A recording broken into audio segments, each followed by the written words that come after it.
Boa noite, irmãos.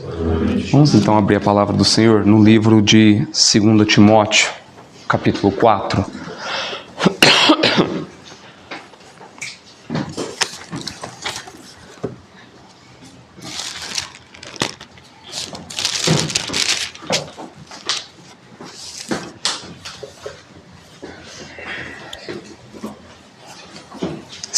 Segundo Timóteo, capítulo 4, nós vamos ler dos versos 6 ao 18.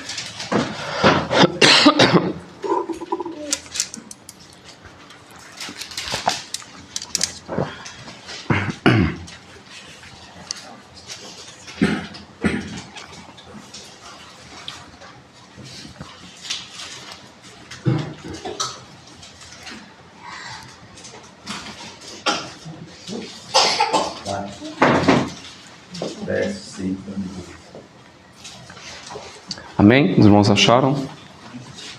Então, aqui são os últimos escritos do apóstolo Paulo, tá? É a última carta vista, escrita por ele, tá? E aqui ele vai prever o seu martírio e ele vai falar do abandono que ele teve dos seus irmãos, de algumas pessoas que estavam próximas a ele. Então, ele escreve aí da seguinte forma: quanto a mim, estou sendo já oferecido por libação, e o tempo da minha partida é chegado.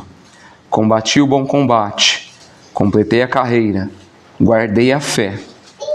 Já agora a coroa da justiça me está guardada, a qual o Senhor, reto juiz, me dará naquele dia. E não somente a mim, mas também a todos quanto amam a sua vinda. Procura vir ter comigo depressa, porque Demas, tendo amado o presente século, me abandonou e se foi para Tessalônica. Crescente foi para Galácia e Tito para Dalmácia. Somente Lucas está comigo. Toma contigo Marcos e traze-o, pois é muito útil para o ministério. Quanto a Tíquico, mandei-o até Éfaso. Quando vieres, traze a capa que deixei em Troade, em casa de Carpo, bem como os livros, especialmente os pergaminhos. Alexandre, o latoeiro, causou-me muitos males. O Senhor lhe dará a paga segundo as suas obras. Tu, Timóteo, guarda-te também dele, porque ele resistiu fortemente às nossas palavras, tá? Então evita essa pessoa, ele vai dizer aí. O apóstolo Paulo vai dar essa demonstração aí a Timóteo, tá? Alguma pessoa que deve ser evitada.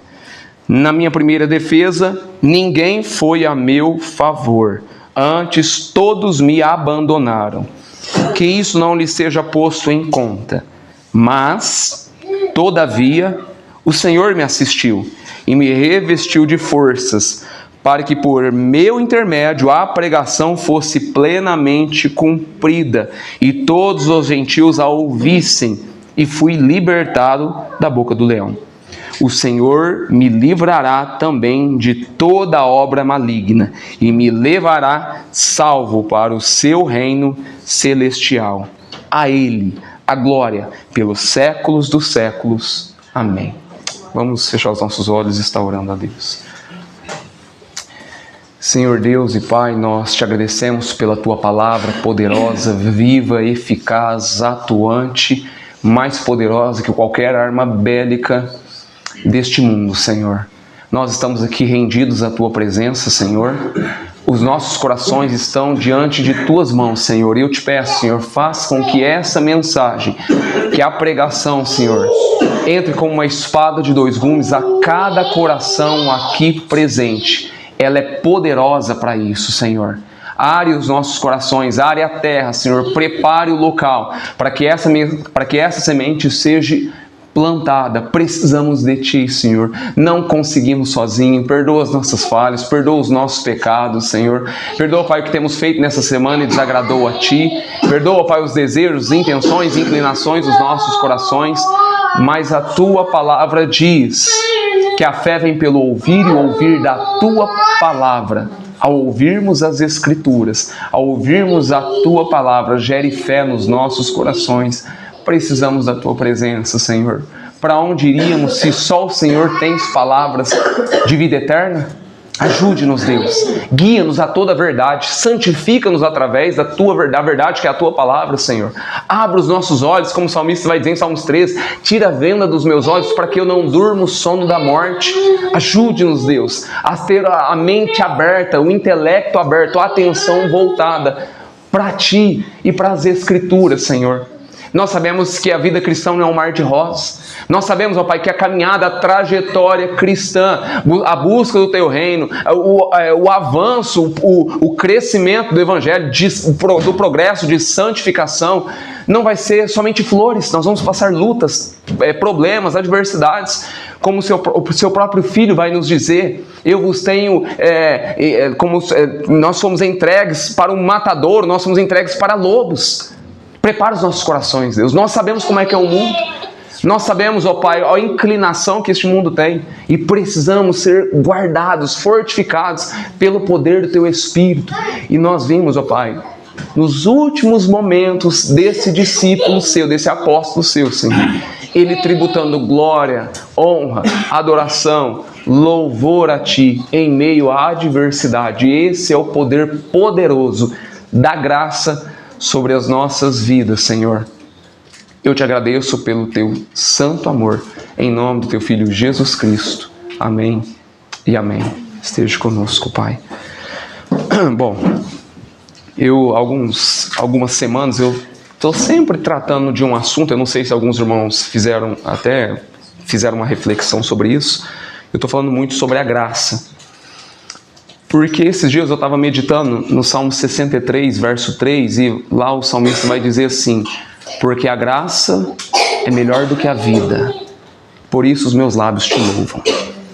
Tem vários textos que vai falar sobre a graça, tem o texto de Isaías 55, tem a passagem que eu citei de Tito 2, versos 11 em diante, 11, 12, enfim, que vai dizer: porquanto a graça de Deus se manifestou salvadora a todos os homens, para que, renegadas a impiedade e as paixões mundanas, vivamos o presente século, sensata, justa e piedosamente, aguardando a bendita esperança e a manifestação do nosso grande Deus e Salvador Jesus Cristo. E nós vimos, através desse texto, que a graça ela tem o poder de nos educar, de nos admoestar, de limitar, tirar algumas coisas de nossa vida. Então ela não tem só o efeito da salvação, da misericórdia, do Senhor ter visto a miséria dos nossos corações. Ela nos instrui, ela nos educa, tá?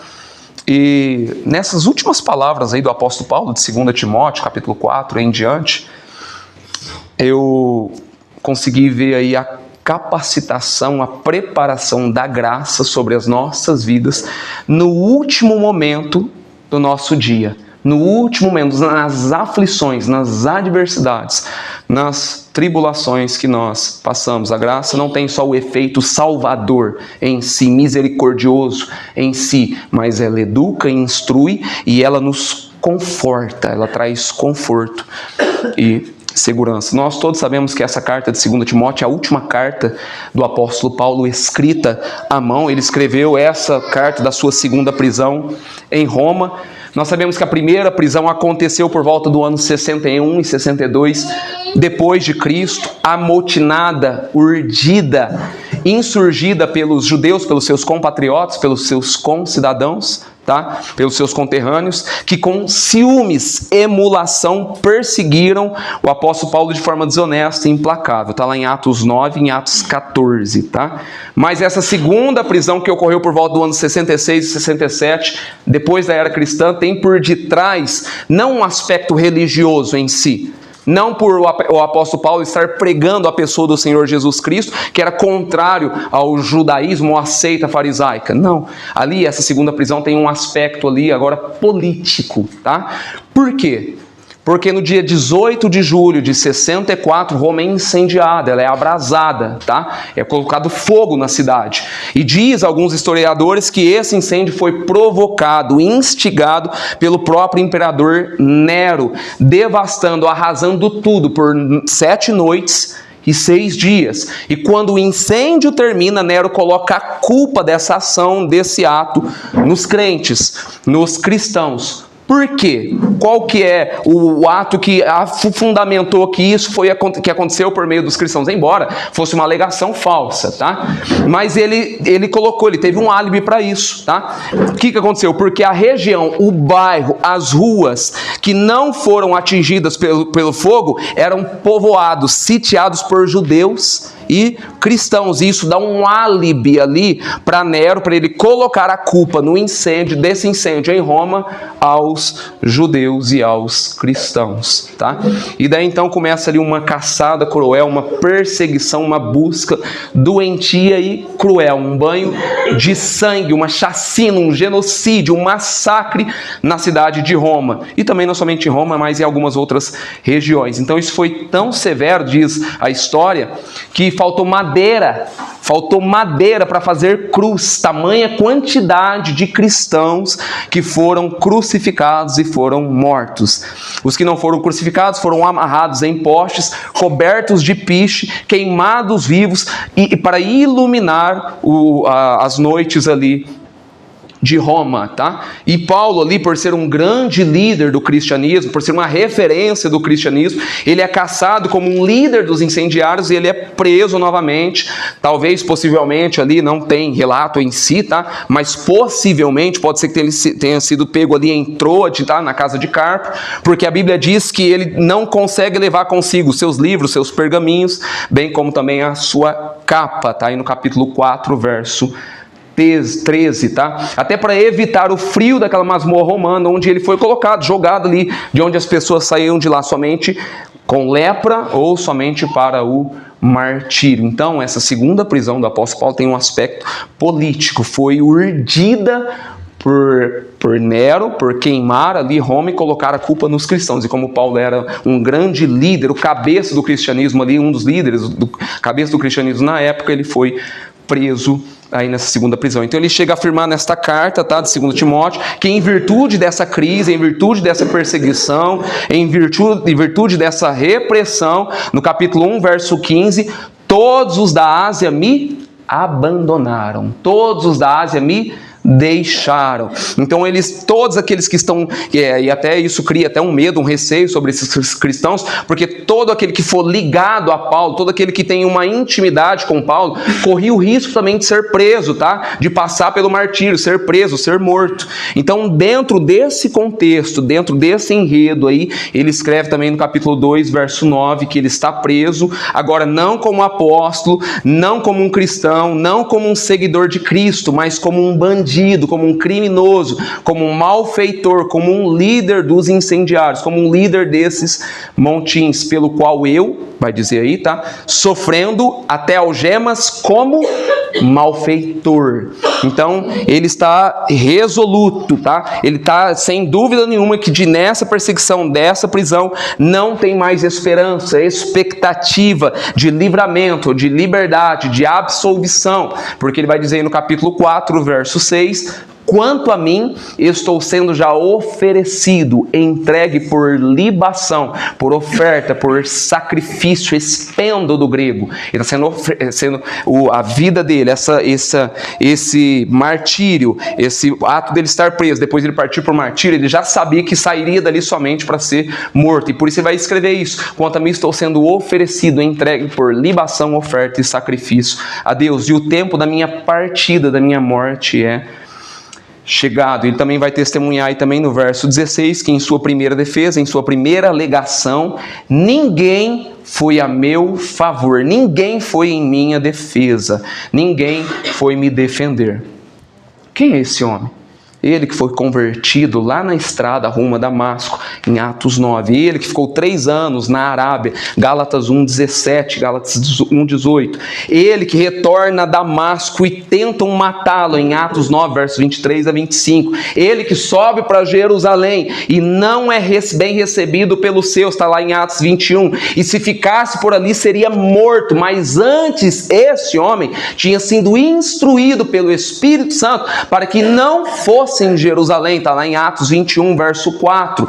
Ele, esse homem, Paulo, que é levado a Cesareia e dali a Tarso e fica lá durante 10 anos, Gálatas 1, 21 e Gálatas 2, 1. Ele que é levado para Antioquia com Barnabé para ensinar uma grande multidão de discípulos, Atos 11, versos 25 e 26.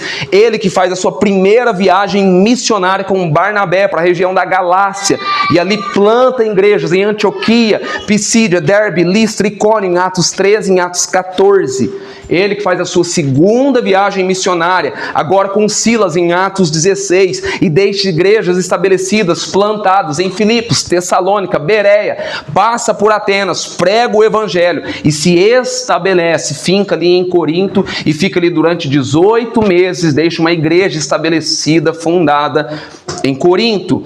Ele faz sua terceira viagem missionária, fica 3 anos em Éfeso, dali planta igrejas em toda a província da Ásia Menor, Éfeso, Esmirna, Pérgamo, Tiatira, Sardes, Filadélfia, Laodiceia, Colossos, Hierápolis, Atos 18, Atos 19, Atos 20, Atos 21. Agora ele vai para Jerusalém, ele é preso, transferido para Cesareia, fica 2 anos preso, acusado por judeus, ele vai para Roma para ser julgado diante de César, enfrenta um naufrágio em Atos 27, ele chega à ilha de Malta e é picado por uma cobra, ele chega a Roma na sua primeira prisão, algemado, mas diz a igreja algo admirável, sublime, perfeito.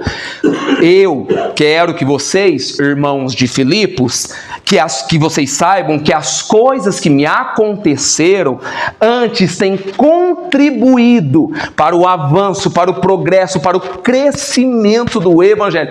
Tudo isso que aconteceu com ele, ser picado por uma cobra, passado por um naufrágio, ter fugido, ter feito todas essas viagens missionárias e coisas terríveis aconteceu com ele, alguns apedrejamentos até a morte, uns tentavam perseguir ele, urdir a morte dele. Tudo isso teve um progresso, teve uma finalidade, teve um ponto de vista: contribuir para o avanço, para o crescimento, para o progresso do evangelho. As coisas que têm acontecido com você têm contribuído para o crescimento, têm colaborado, cooperado para o crescimento do evangelho? Ou para o seu próprio progresso, ou somente para o seu próprio bem-estar, ou somente para o seu próprio prazer, ou somente para a sua própria vaidade, ou somente para os seus próprios desejos, ou somente para o seu próprio egoísmo? Você tem contribuído, cooperado para o progresso, para o crescimento do evangelho? O que você tem feito com o seu talento? O que você tem feito com o que Deus deu para você? Que coisas que aconteceram com ele?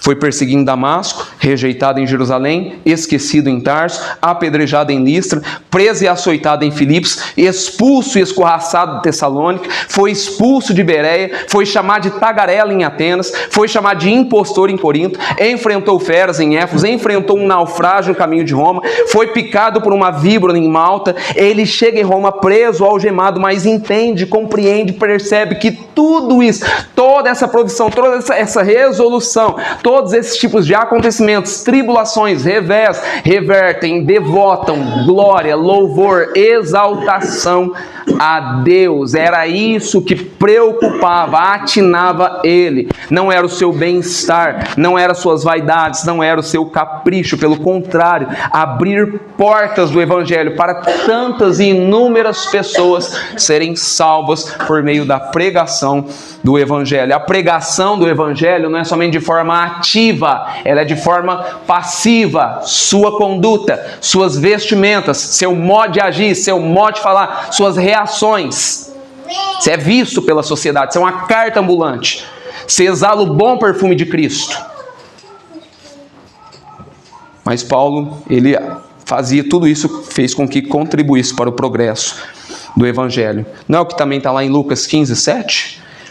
Há júbilo, alegria, louvor, regozijo no céu, por você estar passando na faculdade, por você ser uma mulher empoderada, por você ser um homem bonito, forte, esbelto, por você ter um busto grande, uns cílios grandes.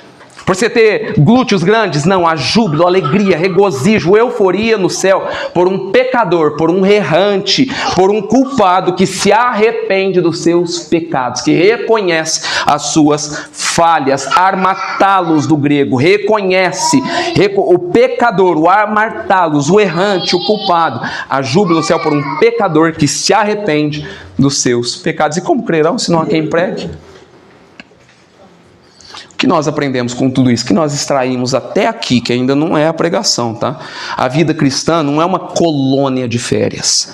A vida cristã não é um parque de diversões. A vida cristã não é uma bolha de conforto. Você tem que ficar na sua casa, desfrutando somente do seu esposo, somente da sua casa, do seu bem-estar.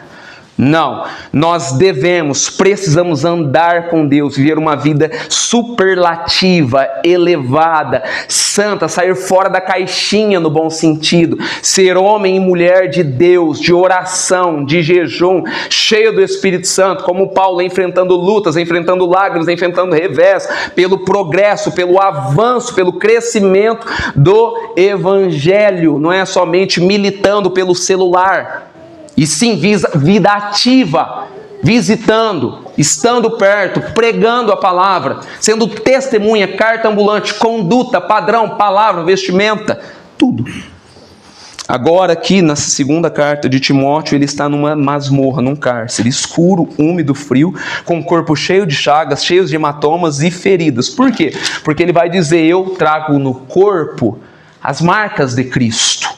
Então hoje, se você está enfrentando, passando alguma luta, vale, tribulação, perseguição, aflição, dificuldade, não murmure, não resmungue, não reclame, não queixe porque seu pneu furou, não queixe porque você ganhou pouco dinheiro essa semana, não queixe porque as coisas não estão dando certo. Entenda que a graça de Deus é suficiente para sustentar você nesta crise minúscula, pífio, nesse conflito, nessa dificuldade, porque o poder dele se aperfeiçoa, se desenvolve, se requinta na fraqueza, na incapacidade, na sua diminuta.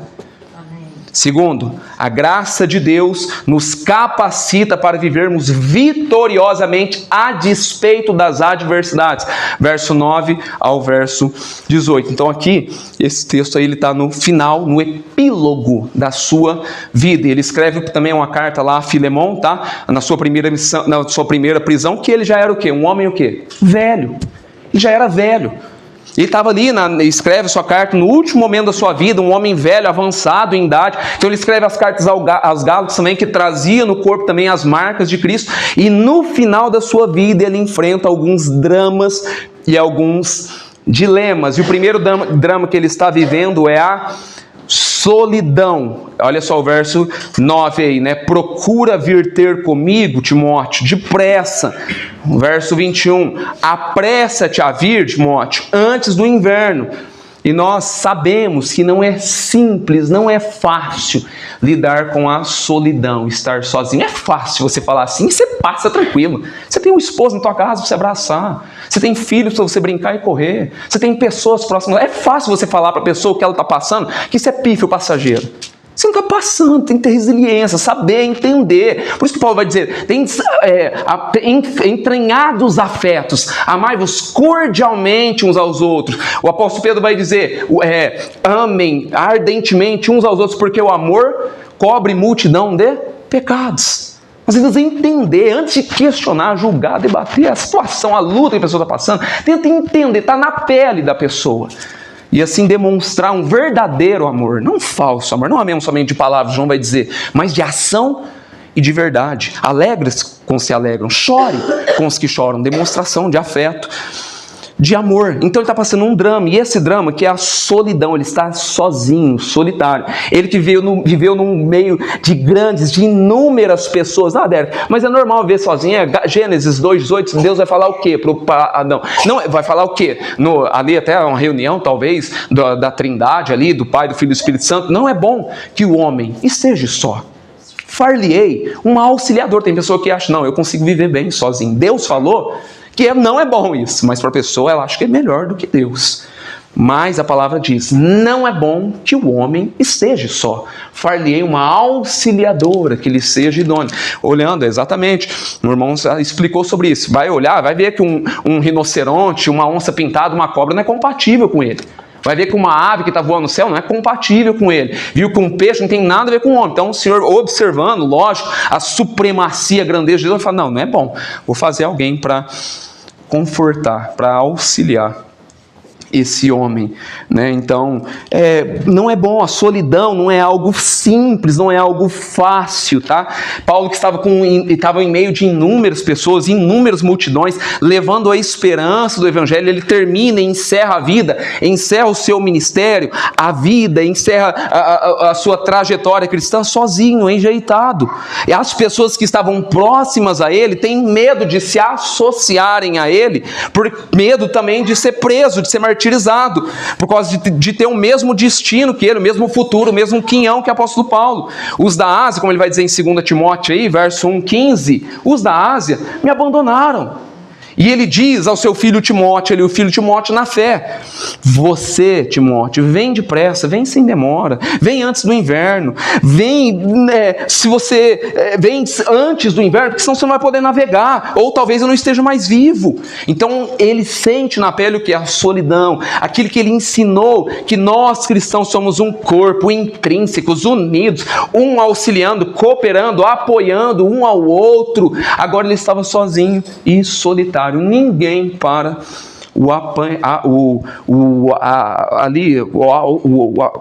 acolher ele, abraçar ele, estava sozinho.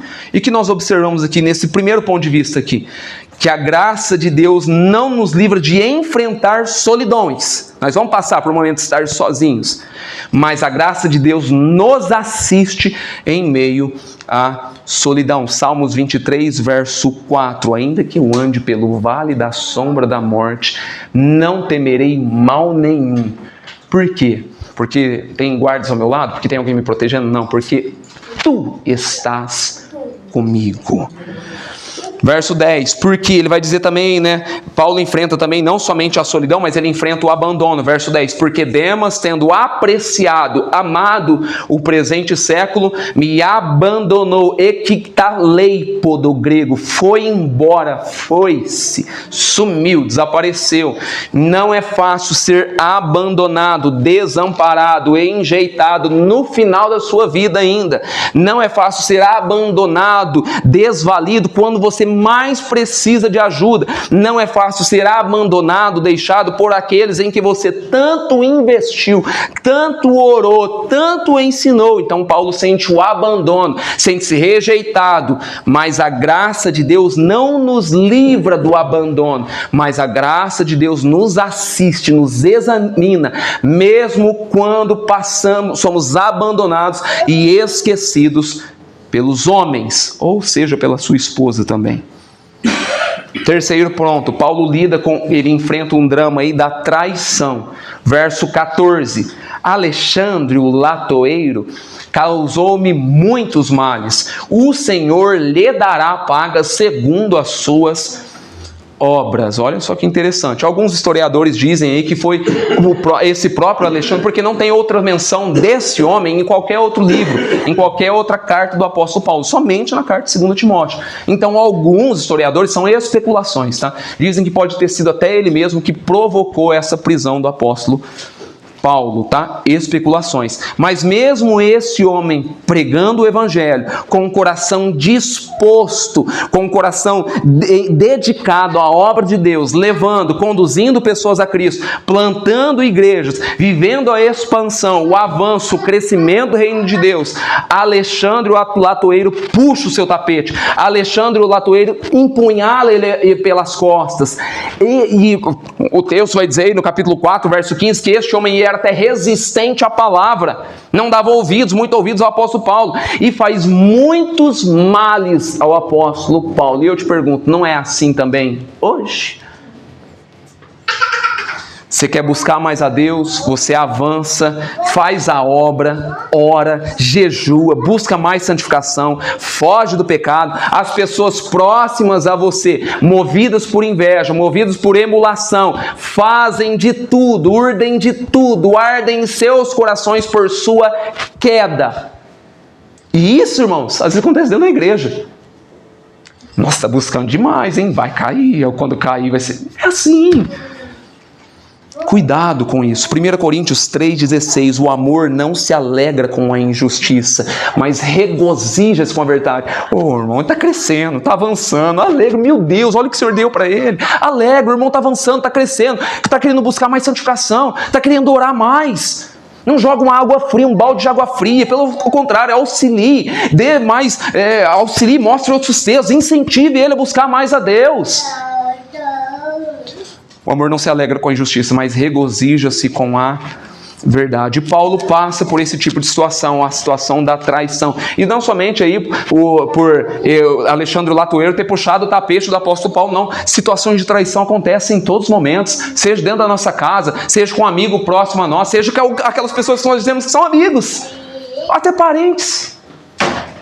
Nós vamos passar por esse tipo de situação, nós vamos passar por esse tipo de acontecimento, mas a graça de Deus não nos livra da falsidade, a graça de Deus não nos livra da traição, das deslealdades de qualquer tipo de pessoa próxima a nós, mas a graça de Deus nos acompanha mesmo quando enfrentamos falsidade e traição. Porque as pessoas têm aquela, só um adendo aqui, não, isso aí não acontece na minha casa. Na minha casa, irmãos, aconteceu com Jesus, quando ele vai escolher os 2 discípulos, aconteceu com o apóstolo Paulo, pregando o evangelho, avançando o reino. Ele não está querendo fazer mutim, não queria destruir nada não, era pregar o evangelho, abrir os olhos das pessoas.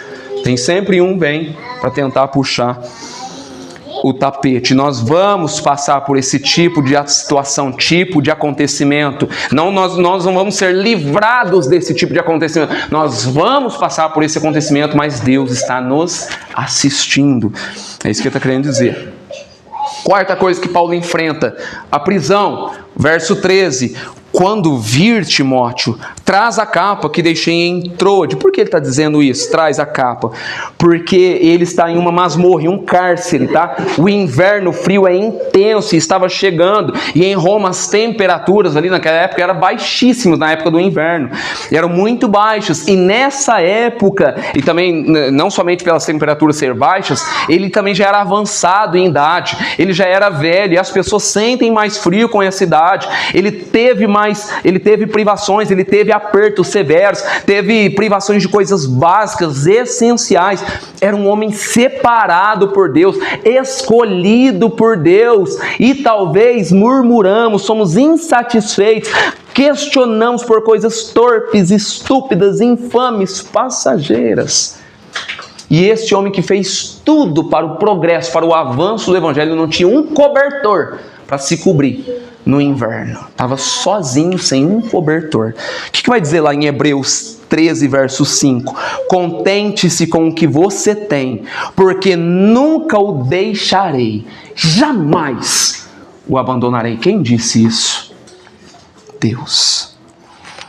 A graça de Deus não nos livra das faltas, das privações, das necessidades básicas, mas a graça de Deus nos analisa, nos assiste, a despeito das privações, a despeito das necessidades, a despeito das crises. Deus está vendo que a gente está passando. Então pare de se queixar, pare de reclamar, pare de questionar, debater com Deus. Você tem casa para morar, você tem roupa para vestir, você tem cama para dormir, você tem comida sobre a sua mesa, você tem o Espírito Santo te consolando, você tem Jesus Cristo intercedendo à destra de Deus por você, você tem acesso livre ao Pai a hora que você quiser. Por quê? Vai ficar questionando, debatendo, reclamando com Deus?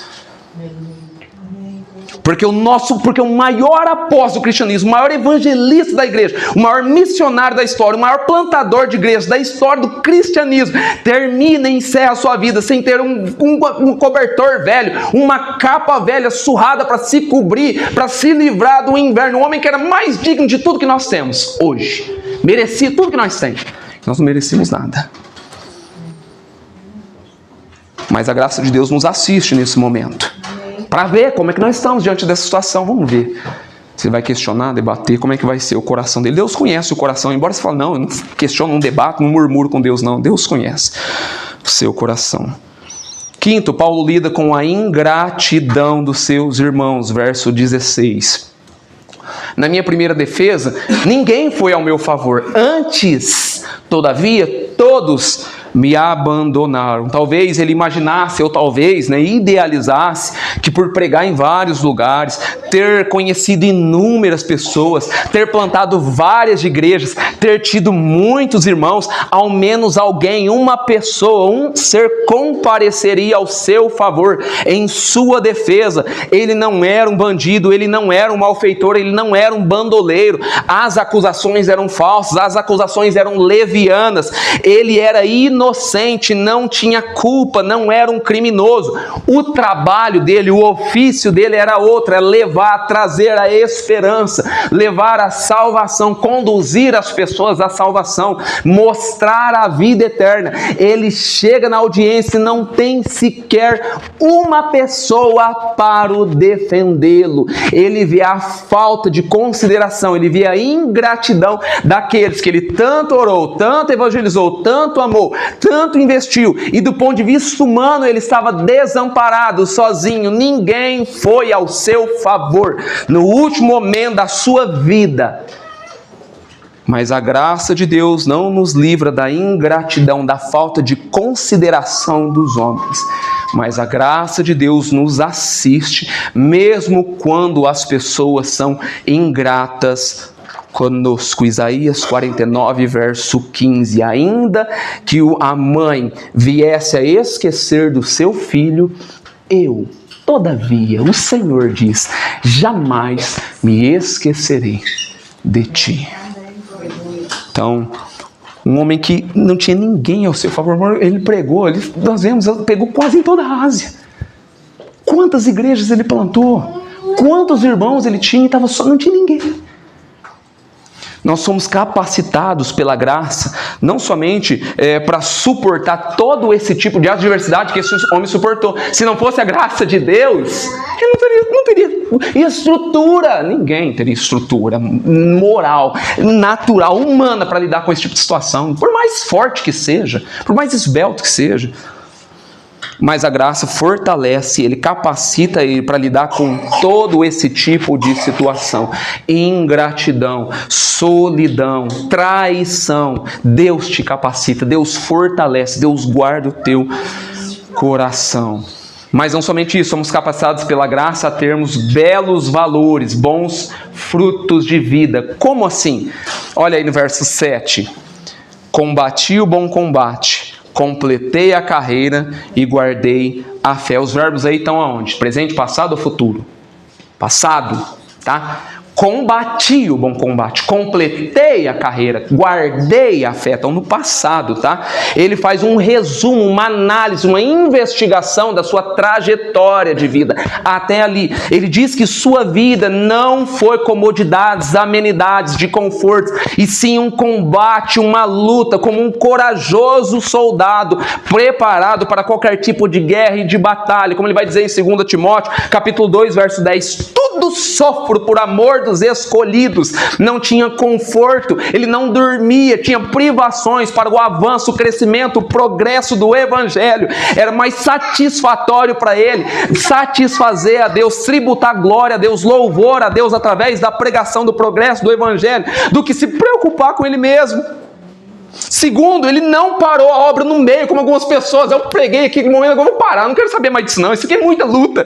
Ele não parou a obra no meio do caminho, ele não desanimou como algumas pessoas, como alguns cristãos hoje, ele não desistiu, ele não afrouxou as rédeas. Não, eu completei a carreira, eu fiz jus ao que o Senhor me chamou, eu usei bem o talento que Deus me deu, e é em virtude mais admirável, mais preciosa de qualquer homem, não ser omisso, não ser covarde, não ser procrastinador, mas intrépido, assíduo, persistente, perseverante, que não desanima, que não desvia nem para a direita nem para a esquerda. Pelo contrário, em nada considero a vida preciosa para mim mesmo, conquanto que eu complete a minha carreira e o ministério que eu recebi de mim mesmo, do conhecimento que eu tenho, da minha elucidação, ministério que eu recebi do Senhor Jesus para testemunhar e testificar o evangelho da graça. É para isso que você foi chamado, porque você parou no meio do caminho. Esse homem não, eu completei a carreira, eu fiz jus o que Deus me deu, eu usei bem o talento que Deus me deu. Glória a Deus. Ele teve a perseverança de um atleta forte numa corrida. Ele teve a persistência de um atleta forte. Eu não vou desistir, eu vou até o final. Ainda que eu cheguei por último, mas eu vou até o final. E mais, ele diz, não somente isso, eu guardei a fé. Ele preservou, guardou em sua consciência, em seu coração, tudo aquilo que ele recebeu do Senhor, como um mordomo fiel ao seu dono generoso. Ele guardou a fé.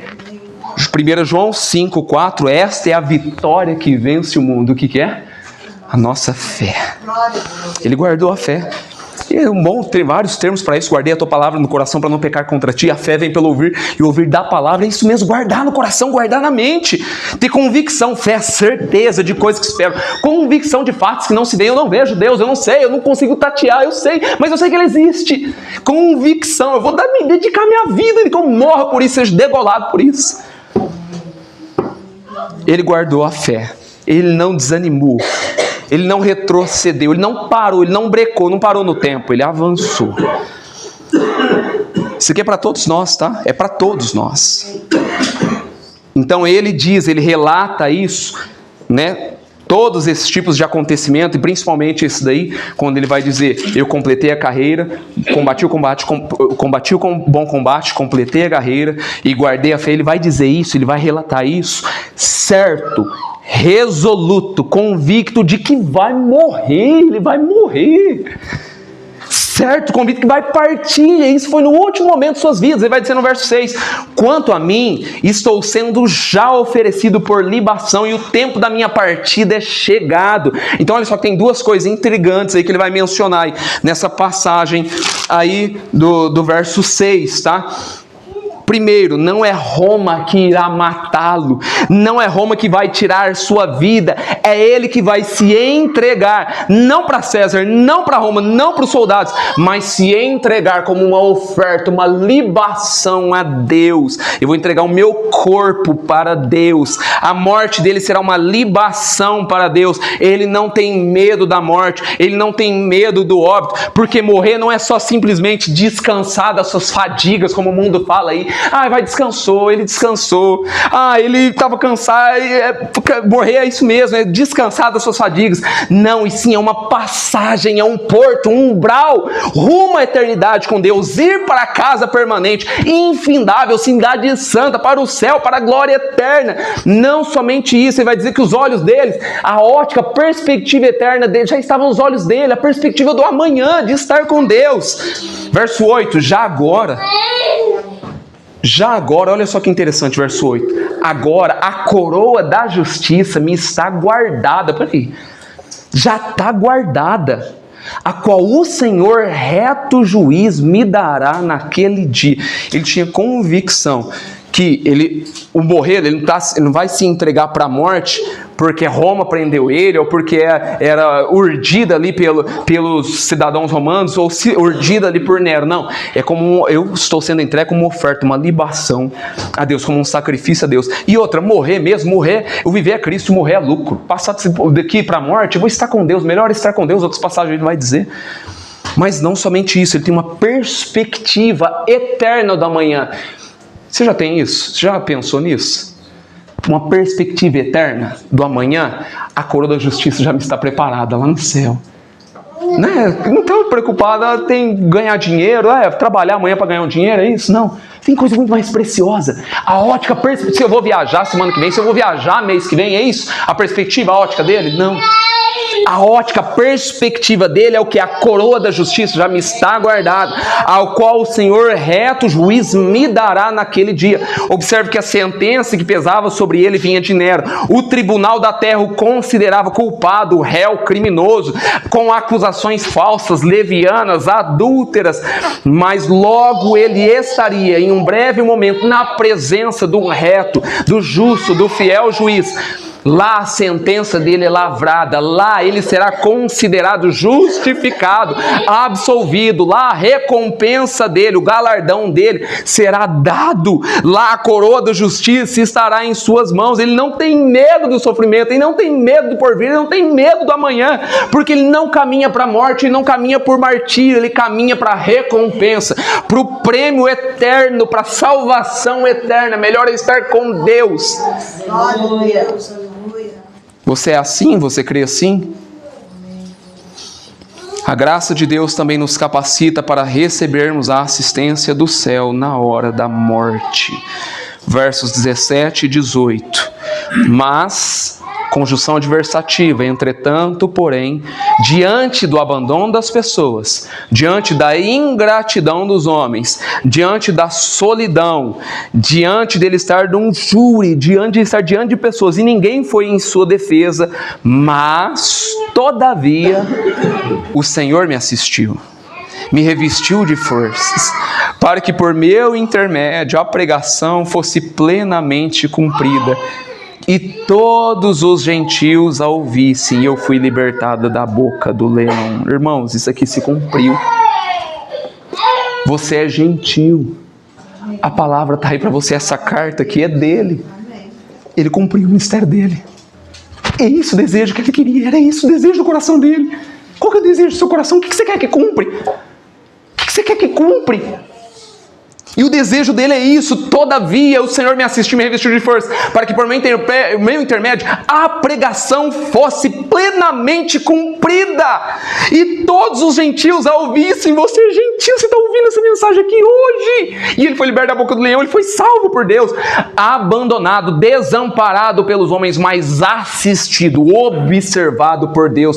Nós vamos nos decepcionar, frustrar com pessoas, mas mais pessoas chegarão e nós vamos estar sozinhos. Os que caminhavam com a gente não vão caminhar mais. Pessoas vão trair a gente. Vai acontecer sim, querendo você ou não.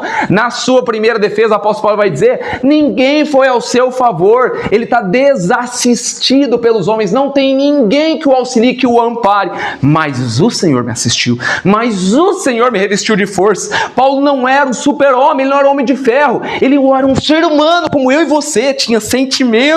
Era um homem que está na masmorra, velho, cheio de cicatrizes, está sentindo frio, que sabe que sua sentença é irrevogável, está caminhando para o martírio, para a morte. Chega um momento que suas forças se acabam, chega um momento que sua assistência humana desaparece, some, e na hora que o chão sai, na hora que tudo começa a perder o sentido, a dor aperta, ele olha para um único ser, uma única pessoa que pode ampará-lo: Deus. O Senhor me assistiu, o Senhor me revestiu de forças.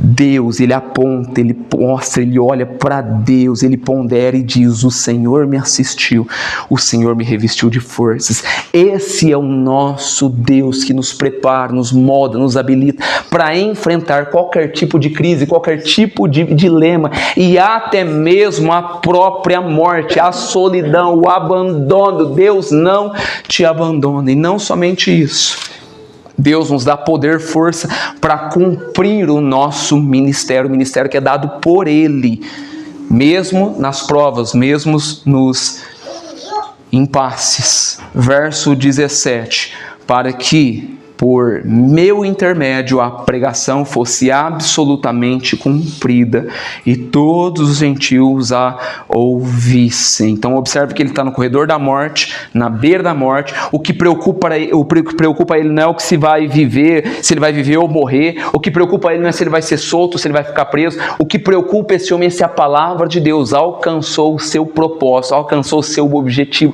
se alcançou o seu desígnio.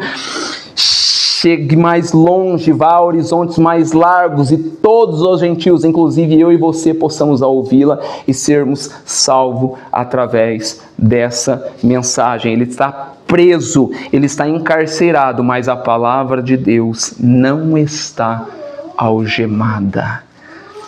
Ela chega e avança, chega até nós aqui hoje. O que nós aprendemos aqui com esses pontos sobre o apóstolo Paulo, quando ele prevê o seu martírio e quando ele é abandonado pelos homens? Ele observa: eu tenho um amparo, eu tenho um castelo forte, eu tenho uma torre poderosa, Deus e o seu Filho Jesus Cristo. A graça de Deus nos assiste e nos avalia. A graça de Deus não nos abandona. A graça de Deus nos é suficiente. A graça de Deus nos basta na vida e na morte por toda a eternidade, seja qualquer tipo de acontecimento que estiver previsto na tua vida. Lembre-se, pessoas, você vai se frustrar com pessoas, mas com Deus não crie expectativas em pessoas, crie expectativa na promessa de Deus e em sua palavra. Peça a Deus suporte,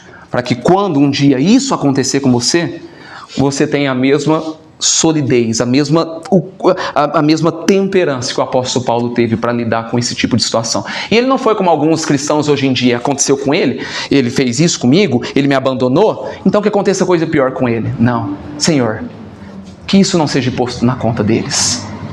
Senhor, que isso não aconteça com eles. Eles fizeram com isso, me abandonaram, mas Senhor, não põe isso na conta deles. Ele não retribui mal com mal, olho por olho, dente por dente. Aconteceu comigo, acontece com você pior. Não. Senhor, livra eles, Senhor, não impute eles essa falta. Pelo contrário, a graça de Deus fortalece a pessoa para que ela não deseje o mal, ou a queda, ou a derrocada do seu próximo. Como nós vimos nesse cântico aqui, lembre-se sempre, nunca nos deixe esquecer que tudo o que temos e o que somos vem de Ti, Senhor. A graça de Deus nos fortalece, nos capacita para lidar com todo tipo de situação, seja para guardar os olhos, para guardar a mente, guardar o coração, como vai dizer lá em Mateus, você lembra? São os olhos, a candeia do corpo. Se os teus olhos forem bons, todo o teu corpo será luminoso. Se os teus olhos forem maus, todo o seu corpo será trevas. Se acaso a luz que há em ti são trevas, que grandes trevas serão. Analise, pondere, leia as Escrituras, medite nas Escrituras, para que o Senhor nos fortaleça, nos capacite, como fez com o apóstolo Paulo. Lembre-se sempre, por isso que eu citei essas 3 vezes, citei durante esse grande e longo período, seja na passagem de Tito 2, seja nessa passagem de 2 Timóteo, capítulo 4, seja como citei em Salmo 63, verso 3, a graça de Deus é melhor do que a vida, como ele vai dizer.